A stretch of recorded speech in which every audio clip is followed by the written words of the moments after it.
So here we go. Guys, welcome back. This is Three Comic Monte with the entire crew's here, and we figured let's start off the new year with Mike Mayhew, who started us all off on this crazy adventure with artists, and we're so excited to have him back. Yes, he was our first if you don't recall, he did 3 episodes with us at one time, and we broke them up, and we had basically the entire month of July was the Mayhew month. We covered gorillas and westerns, and shoot, I can't even remember the other one. Word balloon covers. Oh yeah, Talking covers. It was a lot of fun. I love geeking out with you guys. It was a blast. If you've been following us, we've changed our model a little bit. We still talk comics, we still talk themes, but we don't quite pull up our favorite 3. We're getting a little bit better at it. This time, Mike, you've chosen an awesome thing, and it goes right along with some of your exclusives we'll talk about. Venom. Why Venom? Oh man, Venom. I mean, Venom is that type of character. People like Deadpool, people like Wolverine, but when I'm at a Comic-Con and people are going by the table and they see something I've done of Venom, like they want to take their clothes off. They just like lose their mind. Something about that character. I don't know if they were kids when it came out, or he's kind of a little more edgy, a little more dangerous. I mean, there's so many levels that I think he plays on. But that's people's Spider-Man that are in the new generation. Yeah, I think that's their Bruce Banner, that's their Peter Parker, Eddie Brock. And the mythology that goes with it.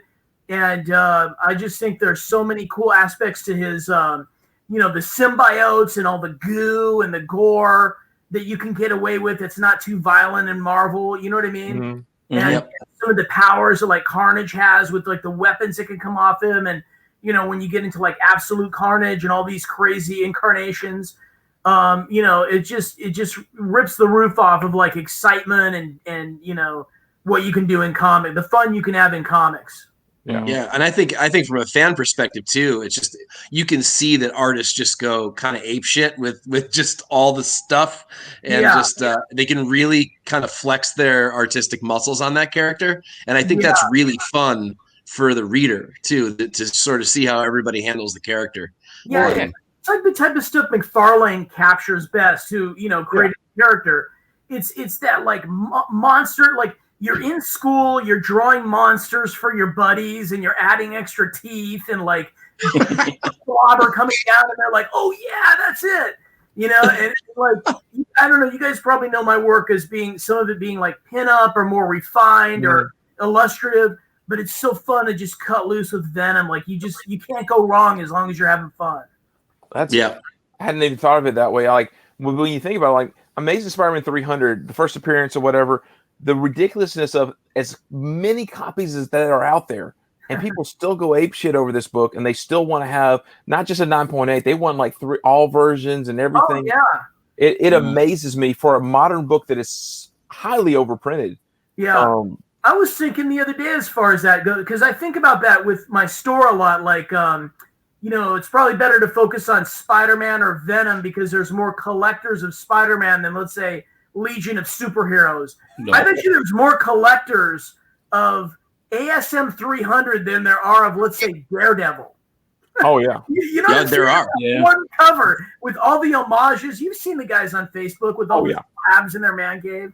We've got a bunch of guys. We've got a bunch of guys that do foreign comics. Yeah, and the foreign set for Spidey 300 is, first of all, insanely large, and there's a couple of really rare ones. But man, these guys just geek out hour after hour after hour about that set, and they just keep on finding them. They're like, "Oh, I got the Brazilian one, and I've got the Croatian one, and I don't even know what they are. I'm making them up." Yeah. But I mean, it's intense. That whole '90s Marvel, late '80s Marvel explosion. I mean, Jim Lee was huge on X-Men and that kind of thing, but I don't know. I can't think of an X-Men Jim Lee image that was as iconic as that ASM 300 cover. No, I couldn't. There's some great covers, but nothing in comparison to 300. You put it in my head. You had to break out the Italian. Yeah, I had to get my Italian. Out, so I got the Italian version of 300.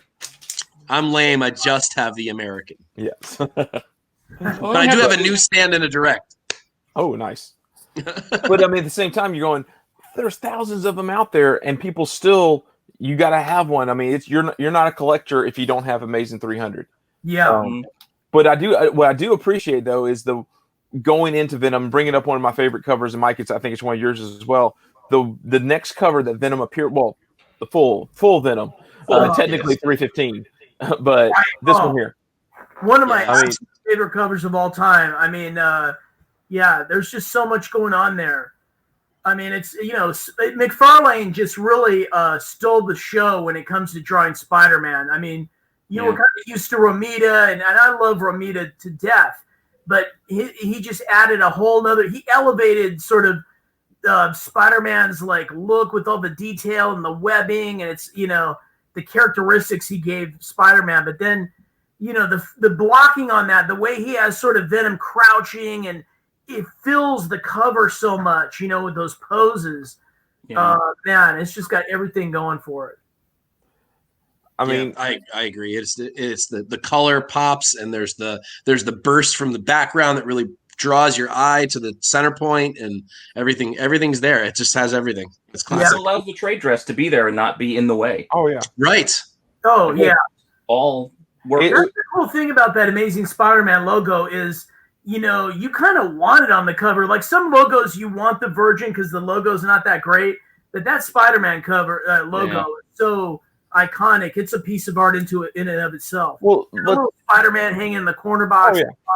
Well, then where the direct edition little barcode, where the barcode would be, he has freaking Venom drawn in that. Like, I mean, McFarlane definitely mastered using the full everything that had to be there. He mastered how to put it on there in the right way. And this is one of those covers that, I mean, Mike, I can think back, Morello, I can think back to being at that con together, and I'm selling books and having to convince a kid to buy this book for cheap, and not really cheap. And I sold it for like $40 at the time, which is just 2 years ago. Yeah. And like, because Venom all of a sudden took off with Cates' run, which was peaking, I think maybe 4 or 5 of Cates' run, which Mayhew, Mike Mayhew. Sorry, I have to say your last names because there's 2 mics in this room. Because you've now started doing some of the variants or the exclusives for it. But man, Cates has made Venom. Every kid and their mom wants to be a Venom fan now. It's ridiculous because of the way Cates sells it. I mean, it's like what McFarlane did for Spider-Man back in the day. Yeah, that's exactly right. The mythology he's creating is really expanding what you thought Venom could be. Yeah. Well, and I think I've brought this up with other Cates things that we've talked about too. But when I talked to him a couple of years ago, and Chris, you were with me that day too, he was really, really adamant about his sort of personal life being put into his characters, and he does it in all of his others too. He's done it in Redneck, and he's done it in some of his other books. But he said, "Look, I took Eddie and I made him me, and I've put a lot of my personality into the character, and this duality between him and what he struggles with, and some of his personal stuff. And I think from a literary standpoint, that allows readers to really latch onto the character and sympathize with him, and that really has drawn the spec more around the story and less around, say, covers like it used to. And now it's the combination of both. Now it's the great story with the best cover that you can have, the coolest character, and it's just this coalescence of a beautiful thing that is really, really done well for everybody. Yeah, I wasn't the biggest fan of that stuff in the 90s for whatever reason. I was in other directions, like with Zorro and stuff like that. But if I'm not mistaken, maybe Eddie Brock was a little more of a one-factor sort of character before, and now he's a little bit more of a well-rounded character. And everyone always associates Marvel with Peter Parker as being sort of the typical Marvel hero with all the troubles that he has to deal with. There's more drama outside of the costume than when he's wearing the costume, and it seems like Eddie Brock is sort of rising to that level. Oh yeah. Yep. In a 2000 level way, in a more gritty kind of realistic way. Yeah, and without the baggage of sort of, Peter Parker is someone always got the baggage of the fact that he's a character from the 60s, and a lot of the tropes in the stories fit well then, but you got to kind of change him now, or you know what I mean? Whereas Eddie Brock is just a straight out 21st century character, even though he was created before, you know what I mean? Oh yeah. He's grown into his own thing. He's not like Spidey's villain anymore. He's his own character. Yeah. Absolutely. So this is another one from the 90s. This is was his first series, or no? It's Carnage. It's one of the first series. Mike Mayhew, why'd you pick this one? Why'd you like this cover? Again, I mean, this just has everything any Venom fan would want. You got Carnage, you got Venom, you got the symbiote getting ripped off. I mean, look how it fills the space and all the tendrils and the goo, and it's fun. There's just nothing wrong with that cover, Oh yeah. I did a little research at that signature.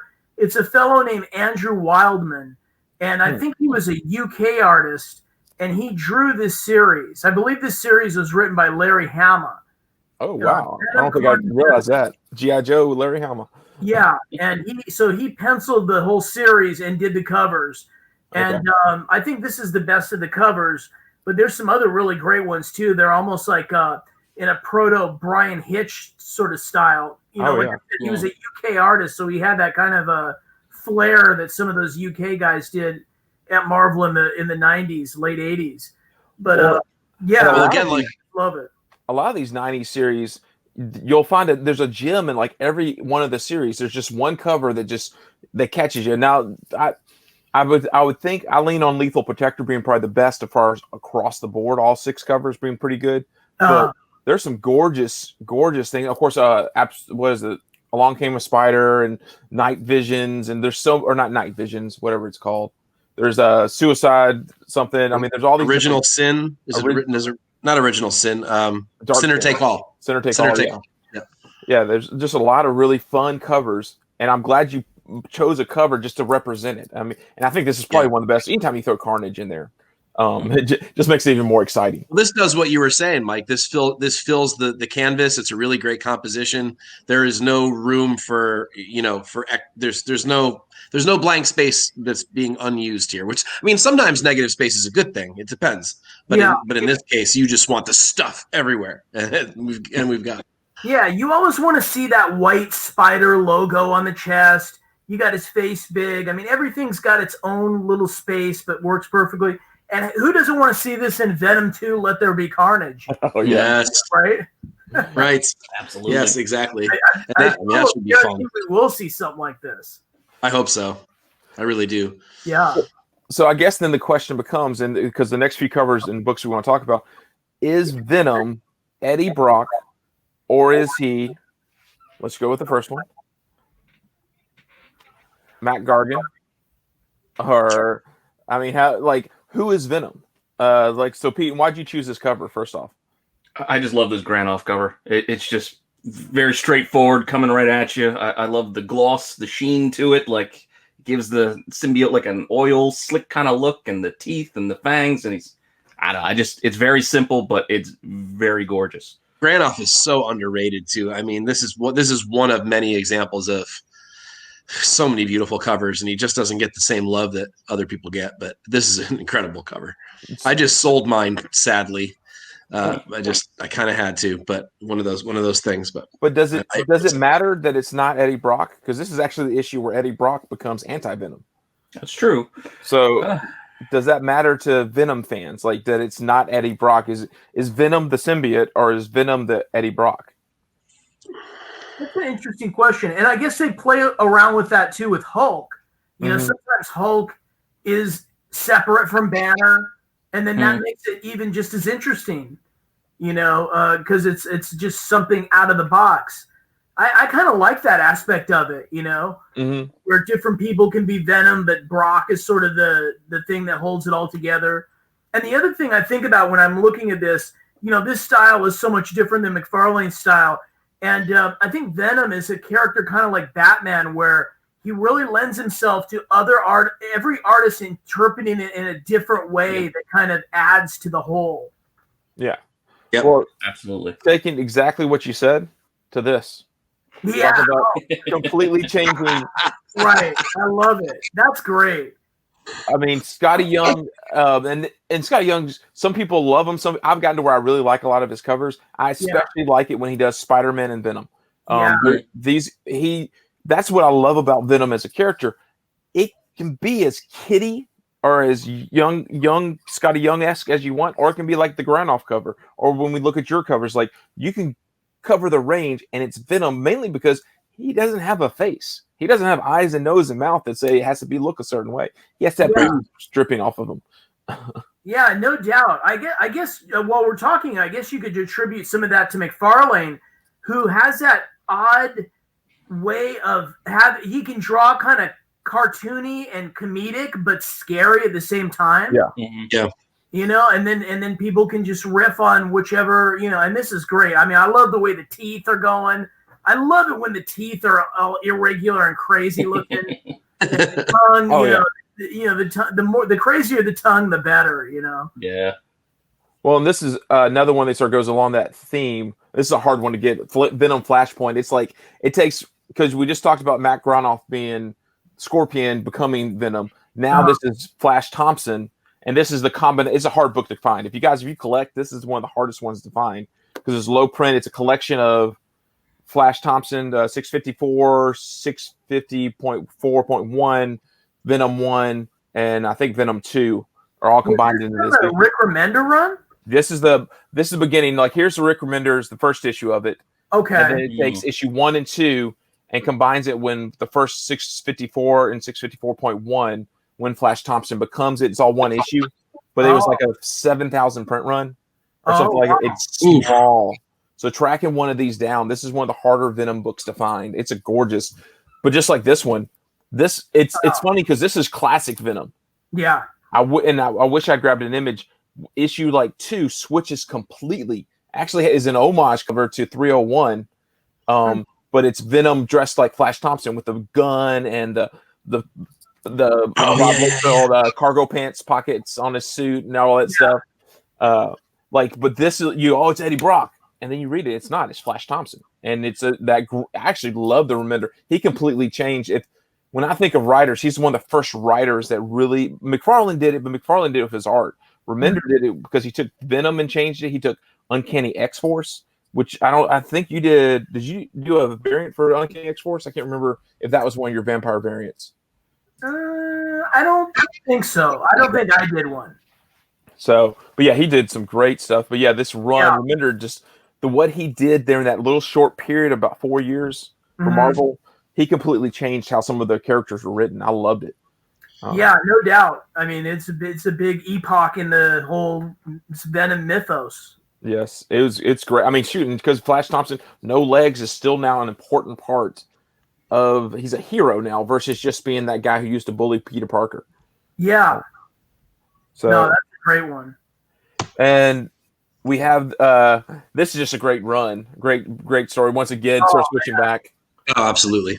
Clayton Crane. There's another just genius when it comes to these symbiotes, like that one with the American flag for Carnage USA. Oh yeah, yeah, that's incredible. Yeah, I mean, you could just go on and on. His symbiote work is just genius. Well, and it's almost like second nature to him. I interviewed him last year, or I guess it's a year and a half ago, and he's talking to me. We're like eye to eye. He's painting Venom. He's barely even looking at it. And I'm looking down at the thing going, it's a masterpiece. You're not even looking at it. It's unbelievable. Wow. He this is like second nature for him to draw these characters. He's a fantastic stuff. Yeah, no doubt. Now, he did some Venom interiors probably too, right? Did he draw Carnage USA? He may have, actually. Yeah. Yeah, I think that does feel like it when you open it up, that it's the same style. Mm-hmm. Mm-hmm. And then which is incredible. And Chris, I grabbed that issue 2 that you were just talking about. That's why I looked distracted. Oh, okay. So yeah, that's what I'm talking. This is all of a sudden he goes from Venom 1 here to the very next issue, looking like a 301 homage, and this is Flash Thompson for the entire run. Now there's a second print of this that's near impossible to find too, where instead of it's a red and a white circle. It's gorgeous if you can track one down. But with a white circle, okay. But it's red. The white background's red. It like flip flops the colors, and that's what makes it a second print. Which sometimes that works on that particular one. It works really well. Usually, I don't like just color swaps for second prints. Yeah. But no, it's a great cover. But I love the fact you go from super strong, massive dripping, which there's like 5 prints of this. There's even like a pink one. Yeah, I think there's a pink and there's an orange, and those are hard to find. Sorry, this is the Venom run I love. Like I like Kate's, but I actually really like Remender's run. I just can't tell. Chris. You can't tell. I can't tell that your excitement is just not. It's just not there. It's not there at all. And I guess there's some debate whether because there's like the Thunderbolts of Venom where he's a lot bigger sometimes. It reminds me of this. And then there's the more normal stature Venom. So I'm not really sure why he grows bigger, if it's just an artist preference. But that's another fun thing to play with him. That's got to be Deodato. Yeah, and that's he's another like Crane. Just that guy was made to draw Venom. Oh yeah, and that's the one thing. Like, I mean, I'm a Spider-Man guy. I like Venom as well. There's certain artists like in my mind, I think of them for those characters. Like I think of Deodato. I think of Crane as being Venom people. I mean, McFarlane's and of course Spider-Man, Venom for McFarlane. Like those are the three. Like, man, when I think of those are the artists I think of. Like they've mastered. Now Bagley I always associate with Spider-Man, not as so much as Venom, even though I know he had a hand in creating. Oh, Bagley's a huge Venom. Yeah, but it's just not the same in my mind. Like Deodato's the guy now, and Crane was 4 years ago. Crane can still do it. He's been doing fabulous variants. And now you get to some of your other buddies that you guys all do exclusives now. Yeah. So Kirkman's been doing them. He's through Unknown Comics. Trevor's a great Venom artist. Yeah. That's the thing. When I started doing these Venom covers, I thought to myself, what are the chances that and I've done some Spider-Man stuff, but what are the chances that you're going to be a great Spider-Man artist? There's hundreds of great Spider-Man artists. How many great Venom artists are there? It's probably a tenth of that, or maybe 20, or you know what I'm saying? Yeah. But it's not as many, so there's more room to really stand out in that way. True, but the list grows as we're talking. I'm like, oh yeah, you reminded me of this and that. Oh yeah. Well, sorry. Go ahead, Mike. I was going to say, let's not forget Stegman. I mean, as regular A covers are incredibly good. I mean, not to say anything about the interiors that he was doing too, that are also incredible. But I mean, he's kind of built for it too. And I don't know that in that book, I mean, it's there's a reason it's one of the best selling books on the stand. I mean, they're just delivering the goods. Oh yeah, absolutely. Now, and there was a weird flash in the pan book that Mike loved, Morella loved, and we all loved the cover. We weren't Morella expected it to blow up when he saw the cover. John Boyd Myers did this cover. Oh, that's cool. I've seen that. It is for a kid's book. This is the IDW Marvel Action Spider-Man. Oh, this is not but look how freaking scary Venom is. Yeah, I think that's why I loved it so much. It was the shock that it was on a kid's book. I was like, this is the most frightening thing I've ever seen on a kid's book. I loved it. I couldn't help it. So it's the 1 in 10 variant, I think, if I'm not mistaken. It is funny. Like, you could just do a dozen covers of close-ups of his mouth and teeth, and people would still never get sick of it. What's the one, the glow-in-the-dark teeth one? Oh, really? 337. Yeah. I think it's true. Where it almost looks like you want to take a black light just to have his teeth glow on it. Oh, I thought you meant there was maybe some sort of like instead of hollow foil, they did glow in the dark. No, they did. That was the Hunger, the Hunted. The issue for the Hunted was the first cover had a glow in the dark. There was a glow in the dark one, just like they did for Ghost Rider. The Ghost Rider 15 had a glow in the dark cover back in the 90s. Wow. Well, the 90s. So which all the gimmicks. Those gimmicks are coming back. I mean, how many? There's now. I think there's a Black Light cover coming out for a book tomorrow. It was The Enemy Within, #1. But Mike, let's jump. Mayhew, let's look at some of your books. I love the fact that when you stepped into Venom, you went with classic art. So one of my favorite artists for disturbing and freaking people out. Who is this based off of? Well, this is the artist Goya, and I can't take credit. The store, Black Cape Comics, came to me with this concept, or came to Marvel, and it was brilliant. And I just very fortunate to get things like this. And it's the only thing I regret, and I don't know if it would have been a good idea or not. So in the current Venom storyline, Venom is missing an arm. I believe it's his left arm. And it would have been interesting to have biting off the left arm, but then you would have to flip the art or whatever. But that was brought to my attention later, and I thought about it. I'm like, but you can do that for issue 34. You just come back because I think I saw Black Cape. I follow them on Instagram. They're down to like 30 issues of this. Like it's slowly picked up steam as issue 32 is coming out. They're almost sold out. I love this cover. It's gorgeous. Yeah. which is rare. There's very few times that I've seen these. It takes a while for these Marvel variants to sell out because there's 3,000 of them. Right. Well, yeah, I mean, that I could go on a rant about that, but you got to think about it. The cover Bs, there's only 1,000. The Virgin covers. There's a lot of damages. I'm on my 15th Marvel variant at this point. And it's hard to predict, but I've had some print runs where I've thrown away 20% of what I have because I wouldn't send it out to customers. The corners are smashed or this or that, and it's just junk. And sometimes time will even give you a credit for things like that. Yeah. But people always sort of talk about these variants like, oh, it's not just 1,000. The artists are getting some, and the writers are getting some, so it's more than 1,000. But it's probably more thoughtful to think of how many damages get thrown away and reduce. Yeah. The print. Well, we just saw through Instagram they've been posting comic book exclusives in a Star Wars variant, and they've been showing how bad the color rubs were on the back of some of these issues. There was a misprint, and they even put the wrong store on the back of the issue. So, they have to send them back, and they only got half of what they ordered.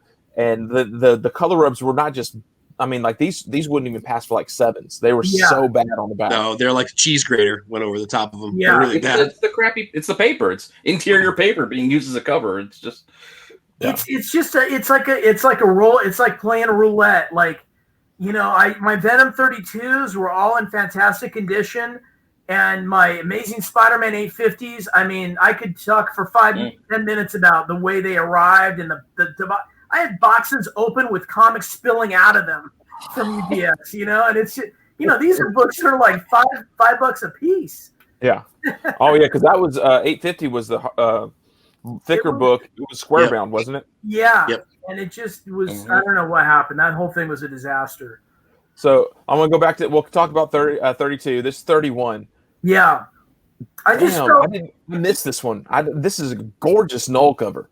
Oh, thank you. Well, I'll tell you a funny story if we have time. Yeah.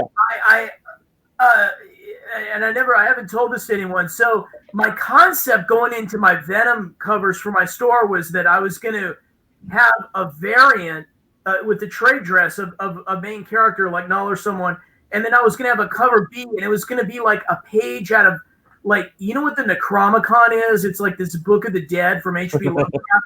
There would be the Venomicon, okay? And I think I got this idea from Donnie Cates on Twitter. He was making a joke about that name or something. Yeah. And I was like, wouldn't it be cool, to have this ancient book from Null's planet, with how the symbiotes have that weird lettering?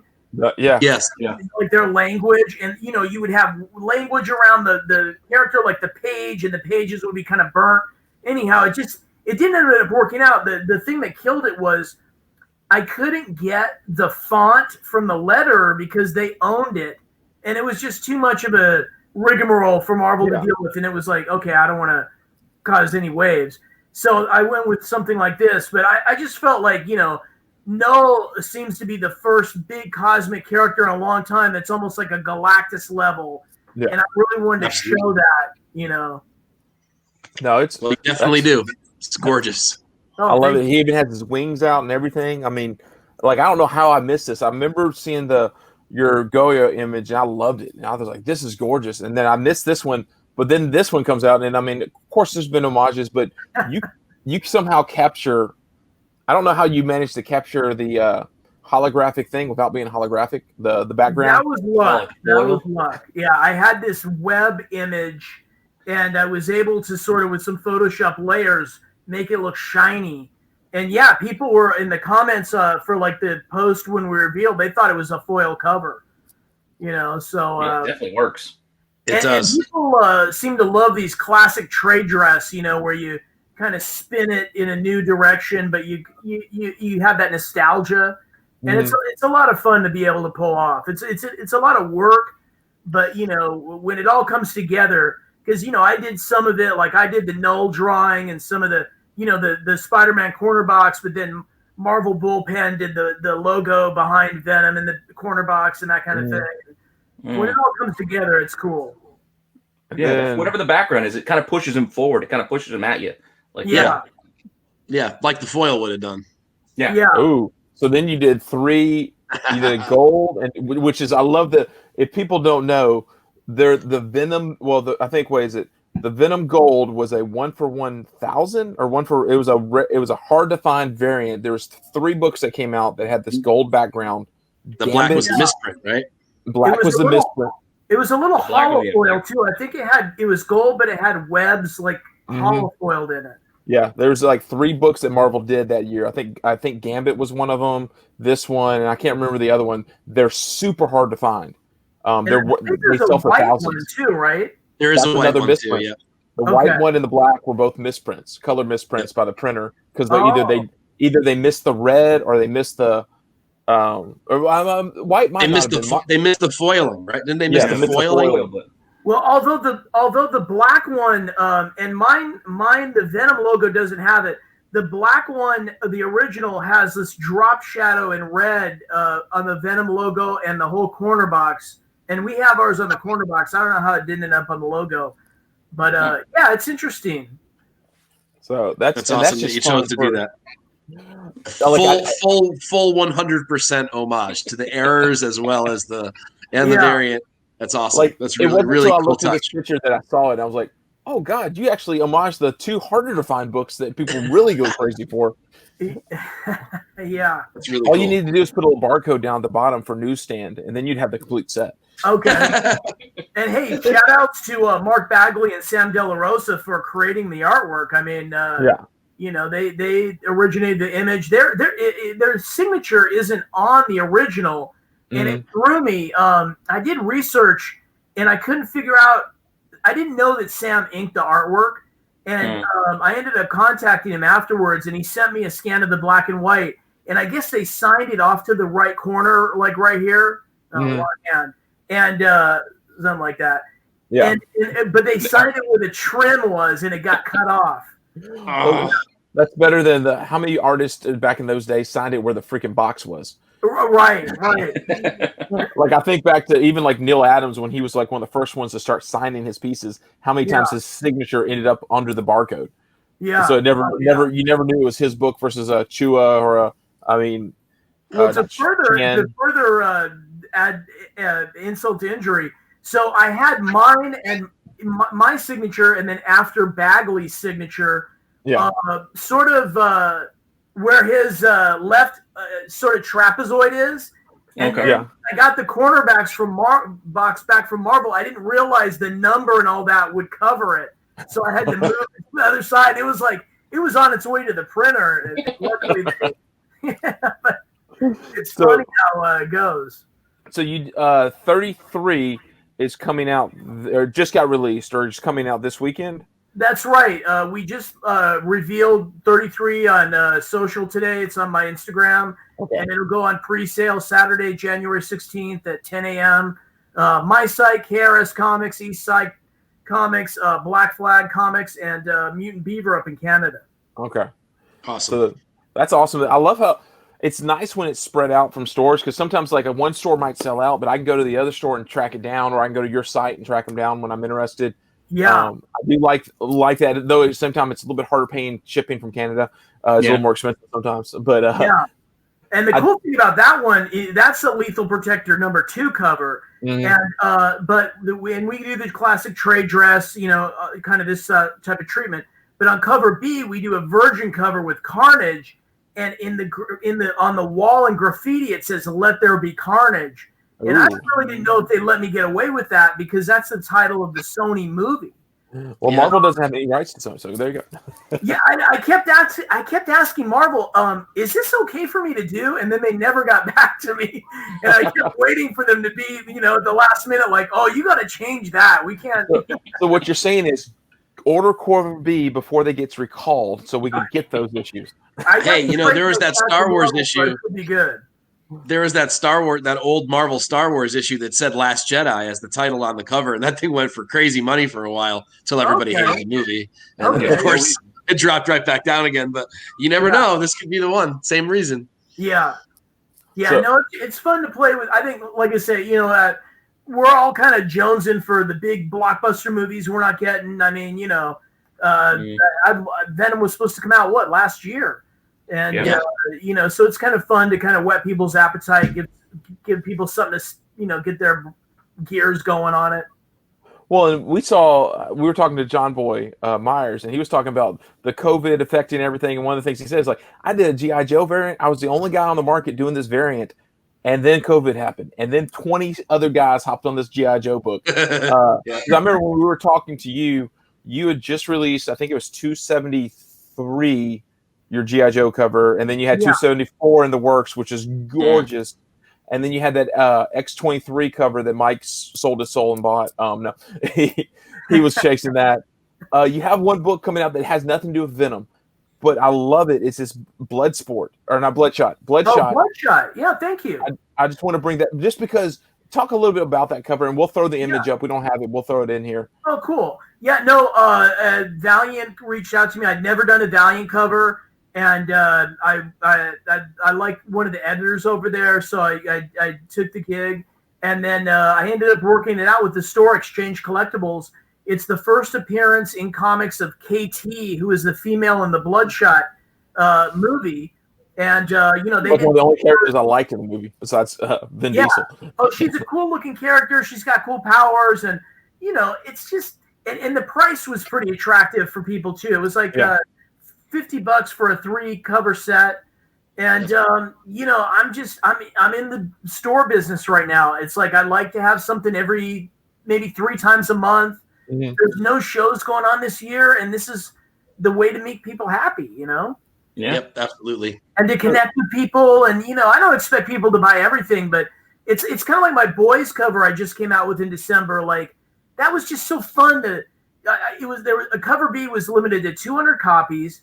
We offered Garth Ennis signatures. It's just something kind of cool, that you can't get everywhere. Yeah. Well, and that's what I know. And all you, those of you that as we talk to more artists and figuring out this dynamic of not being able to do the con season or whatever, like I've seen 1 or 2 things on Instagram. Either every 2 months, guys pop in and say, "Hey, opening up commissions. Reach out. Here's my list. Here's my slots. Here's what I can do," and you drop it that way. Or like you've done, and stores have started doing, they've gone, guess what? We're going to do as many exclusives as possible just because it puts your face, your style on different books. And especially for these big Marvel books and these big DC books, part of me doesn't like it at all.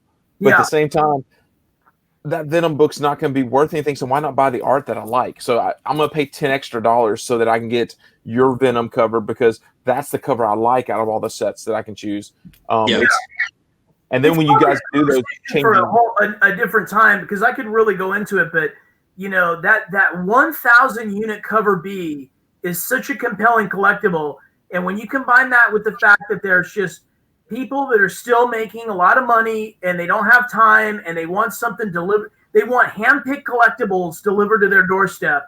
Yep. The formula just works right now, and it's probably gonna continue to work in the future. Yeah. Well, and I think probably for Chris as well as me, maybe a little less for Chris these days, maybe Peter too. But I buy very few store variants, but I'll tell you, the ones that I buy, I will knock over a little old lady to get it. It's like, I mean, like when I latch on to a cover that I like from, I don't care which artist it is, if it's you or if it's somebody else. I mean, I want that thing, and I don't really care how I have to get it. I'll ignore 90% of that market, or maybe even more than that. But the ones I want, man, they are the ones I want. And Instagram is dangerous because you guys post these beautiful pictures and they go, "Hey, it's coming out next week." I'm like, I'll forward it on to Mike and Pete, and they're like, "Damn you just spent my money." Spend all my money. My wallet hates you. But, yes. Mike, thank you so much for joining us. I love talking Venom and geeking out with Venom with you on these covers. It's just been fun. You guys, if you don't go to his store and check out what he's doing, he mentioned several different stores he works with. Check out their sites, buy his exclusives on there. If you like Mayhew style, which we all do, that's why we invited him back. We love his style. We end up spending our money. It's funny to me also. You've done Star Wars, you've done Zorro, you've done X-Men, you've done such a variety. If I like a character, I can find a cover that you've done featuring the character. I might have been working on some Star Wars stuff today. Oh. Don't spend my money again. No, is it Ahsoka? So they were Oh no! Oh no! Oh no! Yeah. Is it? Is it? Well, I mean, there's one thing in comics that people are wanting the Star Wars right now. So, oh yeah, I think I got a pretty cool angle on things. I think I might even have sort of not an exclusive, but a little bit of a spec play going here. So we'll see. you just made it all of our days. Okay. Dropping a golden nugget right at the end. Wow. All right. So thank you so much for joining us. All right, guys. We'll see you. We'll get this out, and you can check it out. It'll be out this weekend, or maybe Monday. I think we switched our drop day to Monday. So thank you so much. Appreciate it, Mike. Thanks so much again. Everybody. Thank you.